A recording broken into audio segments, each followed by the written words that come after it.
আবারও গেট ভাঙল ফারাক্কার। এবার 23 নম্বর গেট ভেঙে গেল, যে কারণে বাংলাদেশের দিকে জল বেরিয়ে যাচ্ছে। যুদ্ধকালীন তৎপরতায় ফারাক্কা ব্যারেজ কর্তৃপক্ষ শুরু করে দিয়েছে সারানোর কাজ। খবর পেয়ে ঘটনাস্থলে ছুটে আসেন ফারাক্কার জিএম শৈবাল ঘোষ। তিনি জানিয়েছেন যে খুব বেশি সমস্যার সম্মুখীন হতে হবে না, 2-3 দিনের ভেতরই এই গেট সারানো সম্ভব হবে। ইতিমধ্যেই যুদ্ধকালীন তৎপরতায় গেট সারানোর প্রক্রিয়া শুরু করে দিয়েছে ফারাক্কা ব্যারেজ কর্তৃপক্ষ। এই গেট ভেঙে যাওয়ার কারণে বাংলাদেশের দিকে জলের গতি অনেকখানি বৃদ্ধি পেয়েছে, যে কারণে কন্টিনিউ যদি এইভাবে চলতে থাকে সেক্ষেত্রে ভারতের দিকে জলের পরিমাণ অনেকখানি কমতে পারে।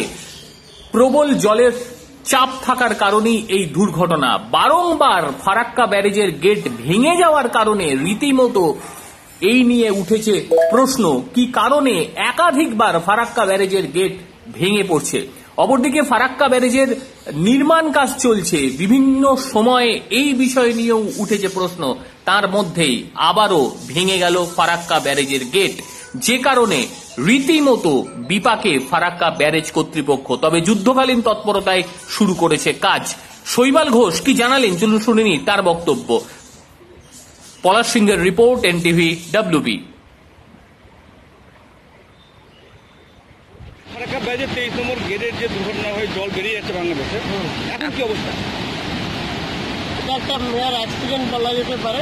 গেটটা ভেঙে গিয়ে বেরিয়ে গেছে, তার ফলে একটা ওপেন কন্ডিশনের সিচুয়েশান হয়েছে।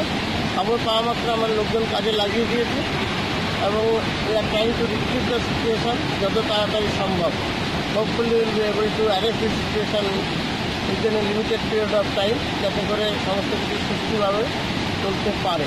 এই সব জলটা যে চলে যাচ্ছে বেশি, আমাদের দেশে কি ক্ষতি হতে পারে?